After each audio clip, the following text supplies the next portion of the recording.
അപ്പോൾ ഗൈസ് നമ്മളുടെ നത്തോലി ഫ്രൈ ഇവിടെ റെഡി ആയിട്ടുണ്ട്, കണ്ടില്ലേ? ഓക്കെ, ഇതിൻ്റെ ഈ വാലൊന്നും ഒരു പ്രശ്നമില്ല, അത് നിങ്ങൾ കഴിച്ചു നോക്കണേ. ഓ, ക്രിസ്പി ആയിട്ട് കഴിക്കുമ്പോൾ ചെയ്യാം. ഈ ചെറിയ മീനുകളുടെ വാലും ചിറവൊന്നും നിങ്ങൾ കളയേണ്ട ആവശ്യമില്ല, ഇതൊക്കെ ക്രിസ്പി ആയിരിക്കും. മനസ്സിലായില്ല? അപ്പം നിങ്ങൾ ചെയ്യുമ്പോൾ നിങ്ങളെ ടൈം വേസ്റ്റ് ചെയ്യാൻ വേണ്ടിയിട്ട് നിങ്ങളെന്താ പറയുക, ഇതിൻ്റെ ചിറകും വാലൊന്നും കളയാൻ നിൽക്കണ്ട, വേഗം എടുക്കുക. ഞാൻ കാണിച്ചെന്ന മാതിരി ഇതിൻ്റെ മുന്നൊരു വീഡിയോ ചെയ്തിരുന്നു, അത് ചെയ്യുന്ന മാതിരി കത്തിയോ കത്രയോ ഒന്നും വേണ്ട, ടപ്പേ വെച്ചിട്ട് പരിപാടികൾ തീർക്കുക. മനസ്സിലായില്ല?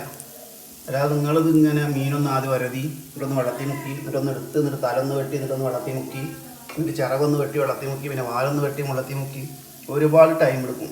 അപ്പോൾ നമ്മളെ കരിയും പൊരിയും ഒക്കെ കഴിഞ്ഞ്, നന്നാക്കലും കഴിഞ്ഞ്, മസാല ഇടലും കഴിഞ്ഞ്, പൊരിക്കലും കഴിഞ്ഞ്. അപ്പോൾ ഇങ്ങനെ ചെയ്ത് നോക്കിയിട്ടാ വാലൊന്നും പ്രശ്നമില്ല, വാലൊക്കെ ഇതിലൊക്കെ മൊരിഞ്ഞ് ക്രിസ്പി ആയിട്ട് കിട്ടും, വാലൊന്നും പ്രശ്നമില്ല. മെയിനായിട്ട് പോകേണ്ടത് ഇതിൻ്റെ കുടലാണ്, തലയാണ്, അത് പോയിട്ടുണ്ട്.